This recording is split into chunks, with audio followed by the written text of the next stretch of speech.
May the 4th be with you.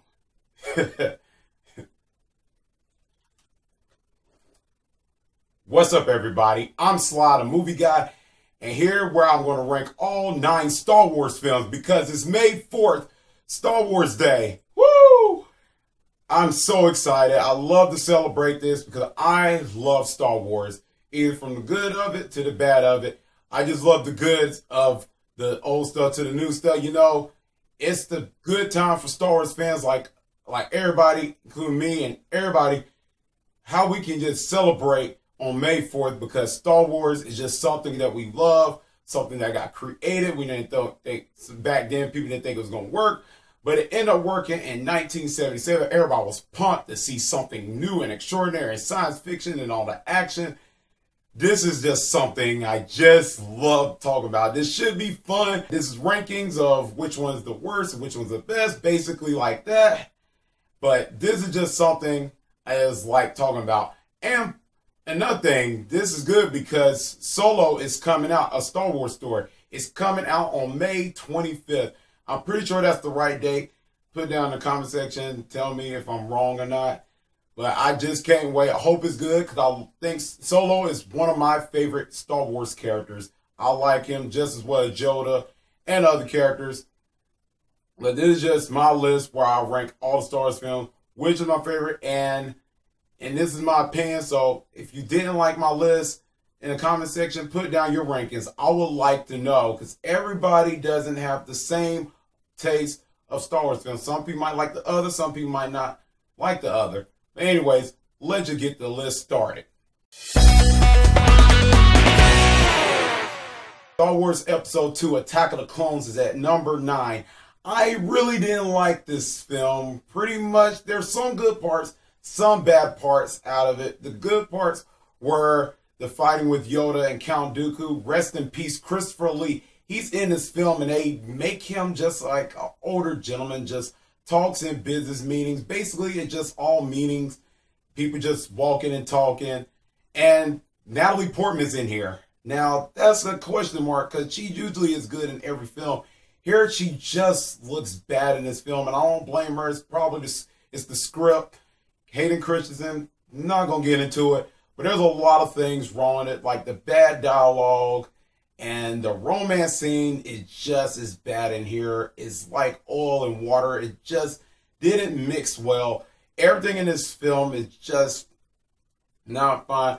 But if you liked it, that's you. I mean, we all Star Wars fans will understand, but for me, this is one of the Star Wars films is not one of my favorites. Star Wars Episode 1, The Phantom Menace at number 8. Well, if you thought Episode 2, this one is really the one that started the prequels, and this one is kind of.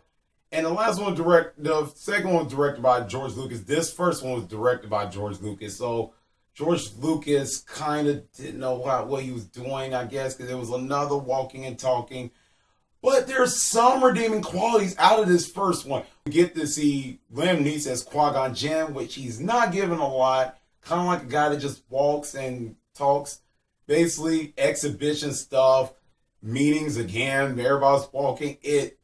There's not no things.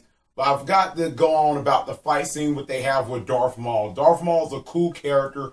Wish he came back in Episode 2, but he didn't. I kind of like this a little bit in Episode 2, even though Episode 2 doesn't have Jar Jar Binks. That's the one I did not like. But I'll be honest with you. This is the one that everybody drunk the Kool-Aid when this movie came back. This is where everybody was like, oh my God, because it's been a lot of years. We had the last Star Wars movie we had was Return of the Jedi in 1983. So this was kind of like everybody's nostalgia button hitting where everybody's like, wow, but now we realize it's not a good film. But like I said, Darth Maul was great. And some of the stuff I like what Liam Neeson character do. And that's pretty much the movie. Good, but that bad outweighs it. So it's kind of like, First two just kind of was kind of weak. Star Wars Episode 3, Revenge of the Sith. Finally, at least a decent, good film out of the prequels. George Lucas finally got it right after the first two was kind of average. This one finally did it. This one was the one that just finally just, but there's still some there's still some dialogue that was kind of like, but not as bad. This is where Anakin finally becomes Darth Vader. We finally get the story. The thing we've been wanting to see happen. We get to see where Palpatine becomes Darth Sidious. We get to see everything. Everything is dark. This is the first one of the ones that became PG-13. So that means there was some stuff that's going to happen in here. And now finally we kind of get to see that. George Lucas finally listened and heard. But towards the end, it kind of messes up towards the end where Darth Vader say, "No." And you're like, why, George? But bottom line, this is still this is the best out of the first two films in the prequels. So I can say, if you haven't seen it yet, please go see it. It's at least decent. Rogue One, a Star Wars story at number 6. Now I know a lot of people loved this movie when it came out. I've seen this on my birthday, so I was kind of like, some of the stuff was fine. I think this film is good. I only watched it 2 times. The first time I was kind of unsure, but the second time I was like, okay. Felicity Jones, Forest Whitaker. Forest Whitaker do a fine job in here, and Felicity Jones do good as the leading role. I think some of the parts what bothered me was the first act. If the first act was fine, I would have been okay. As far as this film is solid. The characters, the acting was great in this film. This is actually, I think, in between the storylines of the Star Wars episode, some type of thing that I don't know for sure. Put it down in the comment section to let me know right off that. But this is just a fine Star Wars film. I really enjoyed it for some of the parts, but just the first act kind of what puts this at number 6. Episode 8, The Last Jedi, at number 5. I know there's a lot of hate for this movie. I can understand. I wasn't blown away like the other Star Wars films where it's the greatest Star Wars film. It's fine. There's some fine stuff. I like what Rian Johnson do. I think he's a phenomenal director with Brick and Looper. His direction in this film is good on some parts. Some parts is like kind of risky, and it wasn't great at all. Especially with Finn and Rose. I didn't care for that scene with the casino scene. It was kind of like not a Star Wars movie at some degree in some parts. But I did like what Kylo Ren, the guy that played him was, if I can remember his name, Donald, whatever the actor name, he is really good. I think he does a phenomenal job as Kylo Ren. He did great. And I can't believe that he brought it on. He really brought it on this film. And I thought he did phenomenal. This film has some bad parts, some good parts. Overall, fine Star Wars film. If you like it and think it's the best, that's you. But me, it's fine. Fine what it is. Star Wars Episode 6, Return of the Jedi. This is the one I really, really enjoyed. I enjoyed where Darth Vader and Luke Skywalker were battling. Darth Vader's telling him you need to come to the dark side. This is the last one of the originals where Darth Sidious is trying to get Luke Skywalker to the dark side, and Luke doesn't. And I felt that scene where Darth Vader saved his son. It was powerful. Almost got me teared up. But there's a lot of cheesiness out of this, even though I enjoyed it. But I will admit the flaws. There's stuff that happens with the Ewoks. They're not annoying. They're not like the other character I mentioned earlier in this ranking.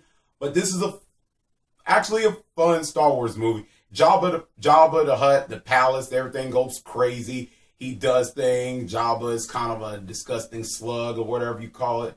So, Han Solo, Carrie Fisher, rest in peace. They did a phenomenal job, as well as Mark Hamill, Chewbacca, like him. And Yoda dies in this movie. And that really hurts me because I really like Yoda. Ugh. But still, a great ending of the original trilogy. Number 3, The Force Awakens, the episode 7, the coming back from 10 years to a great Star Wars movie. Wow, this is the one J.J. Abrams knocked out of the park. I really enjoyed this film. Going in the mood there, I seen this on my birthday. I was just so happy of seeing this. I was like, I avoid, and this was special to me because I avoided trailers. I avoided everything, TV spots, everything. So I was just so fresh going in this film, and I was like, and I clapped. This movie brought back. Now a lot of people say it's like The New Hope. It's a rehash of New Hope. I don't think so. There's a couple of things that's, yeah, but it's a Star Wars film. This is what we're supposed to feel after what we went through in the other 3. This is what makes a Star Wars film, and I enjoyed it. We get to see new characters like Finn, Rey, and Solo's back. But things do happen, which is a spoiler. Like I mentioned, the other ones that were spoilers, forgot to tell you, this boy Han Solo dies, and that really, hurts. Yeah. So, but this film was so great. Every line delivery, everybody did their part in this film. Everything was so great. I love Force Awakens. Great movie. Great. I can't even say more about it because I want y'all to go see this. This is a movie that's worth, when you waited for 10 years, you get it. At number 2, episode 4, The New Hope. This is the one that started it all. This is the one where George Lucas finally get this, like, it puts George Lucas on the map. This movie, George Lucas was introducing like new Star Wars things. Some people say it wasn't gonna work back then with the marketing. He proved the no-sayers wrong with this one. 1978, this was like the biggest talk movie back then. And I wasn't born, but I can't imagine if I wish I was in that experience, because this movie is totally great. What makes this movie great is the discovery of learning new things. We get to see the first appearance of Darth Vader. That is something that I say that was totally great. We get to see the best villain in film cinema. This was great. Seeing the old Jedi, Ben Kenobi, and all teaching Luke, telling Luke everything. Luke trying to learn the Force. Everything. We get to see Han Solo, played by Harrison Ford, and Harrison Ford is just Han Solo. He is just so great in this film. He just gives a delivery. Chewbacca, everybody. Carrie Fisher, rest in peace. Still tearing up about that. Carrie Fisher, we miss you. Really, we miss Carrie Fisher. She did great in this film. This film was so great and so fresh and new that every new Star Wars that starts off first cannot beat this one. This is so fresh. It's so fresh. I love this film. This film just hits me right there. And when Darth Vader and Ben Kenobi fighting, I remember the lines. He said, "We meet again, Obi-Wan, at last. The full circle is complete. Now I am your thing." And when Darth Vader just fighting and Obi-Wan, when Obi-Wan sees Luke and try to get him to escape, he put his lightsaber, either I forgot what scene. When he do it, Darth Vader's like, and Luke says, "No." And that battle had emotion. It might not be the best choreographed, but it had motion. It makes you sit through that scene. You enjoy that scene so much that you're like, it's just so good. Nothing don't beat the old ones.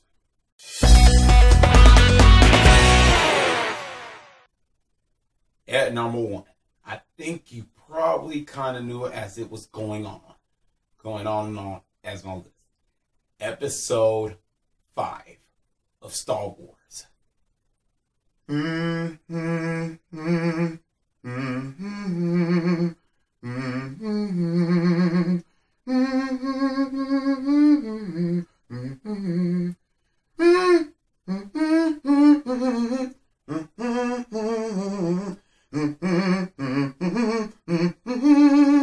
Yes, Empire Strikes Back.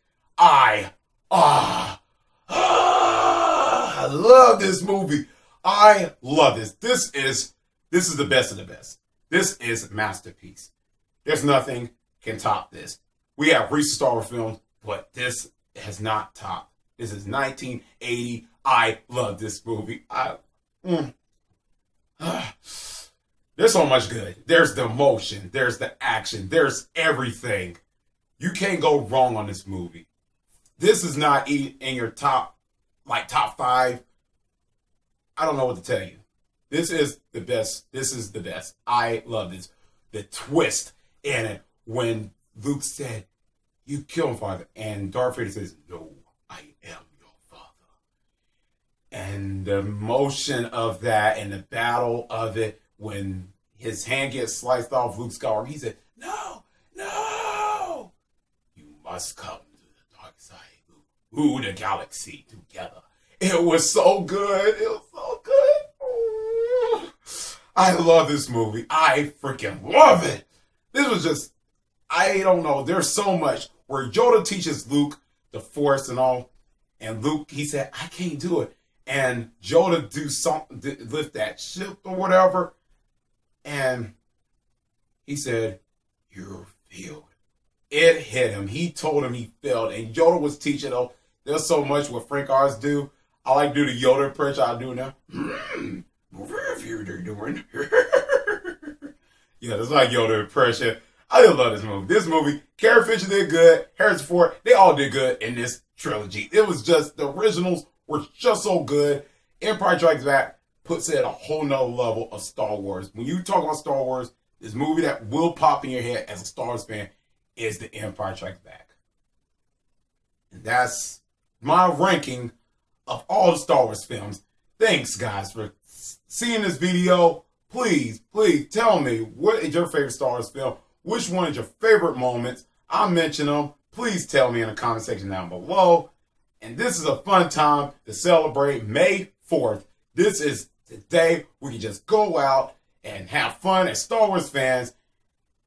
Geek or nerds, everybody. Let's enjoy the Chewbacca costumes, the having important merchandise, everything from the good and bad of Star Wars. Let's just celebrate May 4th.